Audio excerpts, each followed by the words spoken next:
All right, so I'm gonna get right into it.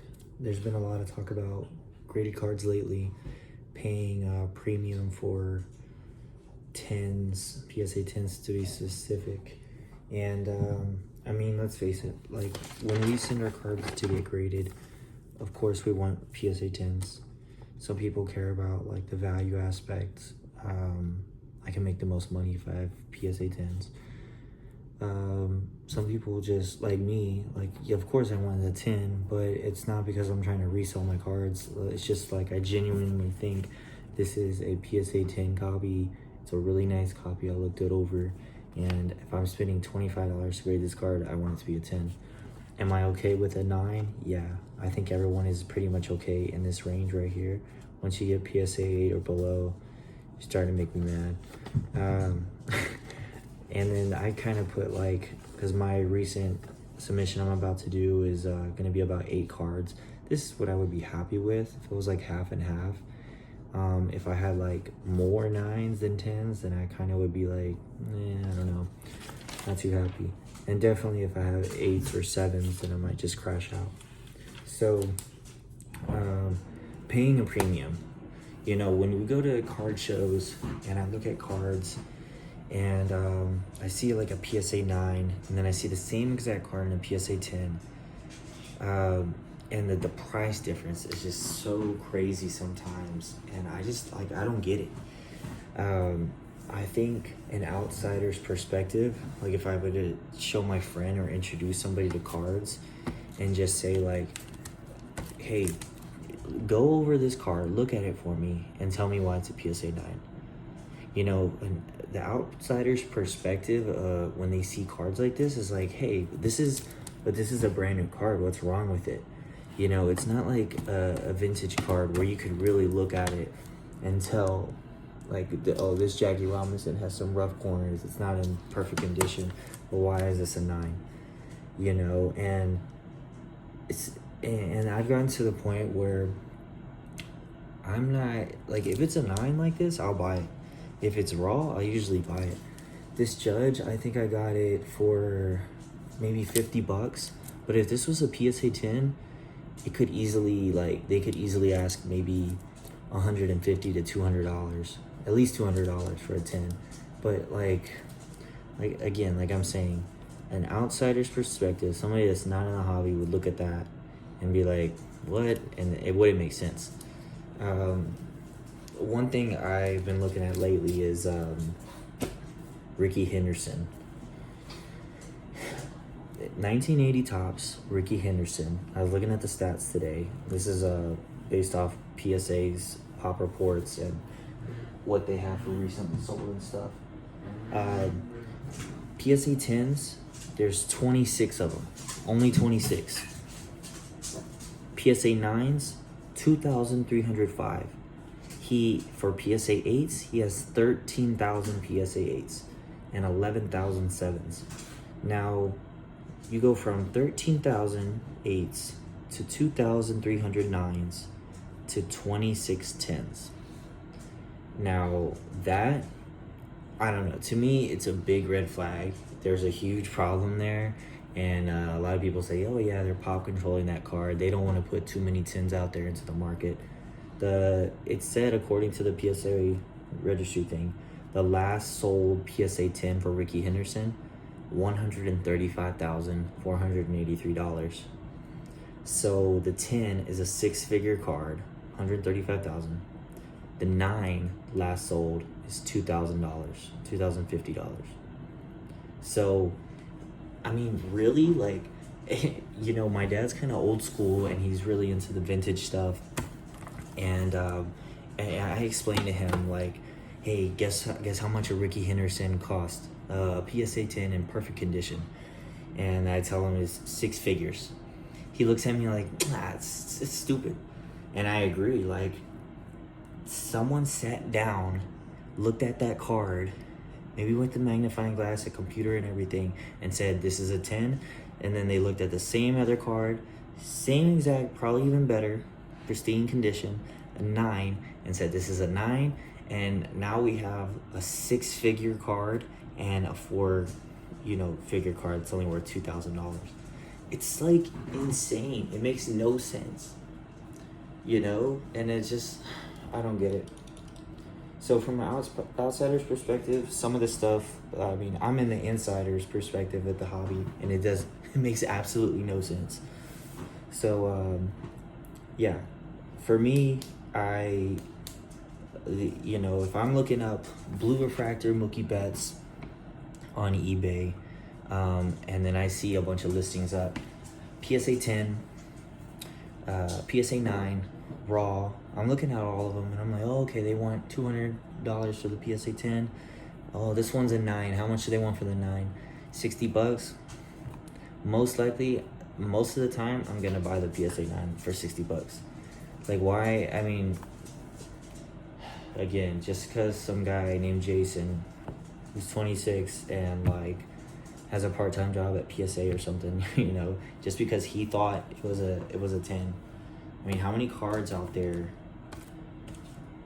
that are PSA 9s could actually be PSA 10s? You know? I mean, maybe this has a scratch on it, but it's just all someone's opinion. Let me see, what else? Like this Mookie Betts, I sent it in recently. Great card. PSA 10. Am I happy I got a PSA 10? Yes. If it got a PSA 9, then I would still be happy, but like this is PC. But again, like what if somebody got it wrong? What if there's something wrong with this card and now it's a PSA 10 and it's like bringing in a premium? So, I don't know. It's just my little gripe. Mike Trout, red refractor, true red, Topps Chrome, PSA 9. I saw this, I was like, oh, I had to have it. Somebody hit me up. No sticker autos. We did a deal. And, you know, I never looked at this when I got it and said, oh, what's wrong with it? I was just super happy to have it. And I can't, like, now that I look at it, I can't see anything wrong with it. If I was a grader, I would say this is PSA 10. No, so, again, it's all a matter of opinion. Oh, there we go. The corner. So this probably is a PSA 9. It's all a matter of opinion. I mean, look at these cards. 3. I'm not gonna argue that's not a 3. These older cards especially. Still cool cards. Collect what you like. You know, this one I paid a little bit more because I wanted a little bit nicer mantle. No arguing there. It's a SGC 5. But I don't mind paying for that. Am I gonna pay for a 1980 Topps though? Like, it's like somebody listed a PSA 8 today, on Instagram for $300, and it looked similar to a 9, close to a 10, and that's what I'm saying. It's like, I don't know. Juan Soto, Beckett. Can we talk about Beckett for a second? Why is everyone like, oh, Beckett sucks? Look at their numbers. No one sends to Beckett anymore. It's all about PSA and CGC and all these other companies. And Beckett used to be like on top because, you know, everybody liked him. But then when you go to shows and you have like influencers or people looking at cards, the first thing they look at is the subgrades, and then they're like, oh, it really matters. This is very important because, like, what? All of a sudden Beckett has credibility? Like, you care now? And it's like, you don't send cards to Beckett anymore, but this still matters to you? Like, I don't know. It's freaking goofy. I love Beckett, though. Subgrades are cool. Most of the time, like, when I look at their subgrades, I agree. Like, they're kind of spot on for every card that I've ever bought with them. This is a 3 9.5s and a 10 on a gold parallel, which is pretty good. And the 10 for the edges. Now, this would be considered a true gem mint plus. 9.5 is pretty much the standard. In my opinion, that's like the PSA 10 for Beckett, because 10s are hard to get, and then like the black label's extremely hard to get. But see, the other thing with Beckett too is like, I've seen like this card, and let's just imagine the same exact identical card, but the subgrades are a little different. So instead of like 110, it would be two 9.5s and two 10s. Same card over here, but two 10s. This one would sell for a little bit more than this one because it has two 10s for subgrades instead of one. An outsider's perspective, like, that's what I'm saying. Like, it's sometimes, like, when I'm in the hobby, I get it. When I'm all wrapped up and I'm like studying and I understand it. But then when I take a step back, I'm like, this is the stupidest thing ever. Like, why does that matter? Now, if it was like all four subgrades were 9s, and then the next card over had three 9.5s and a 9, then yeah, clearly kind of different, but like, and then if you could like look at it and see, but even some, like every grading company undergrades or misgrades sometimes cards and makes mistakes. That's what I'm saying. Like, why are we spending 6 figures for a PSA 10? Ricky Henderson, there's only 26 of them when you can pay, I mean, even then, why are we paying $2,000 for a PSA 9 when you could just buy a PSA 8 for $250? So that's my rant. That's my little spiel about like why I just stick to buying 9s and 10s. And then like with the old stuff, there's plenty of great cards out there. Like, I don't have the money to go and buy a freaking PSA 10 Ted Williams from the 50s, like spending big bucks. But like, there's still great cards out there.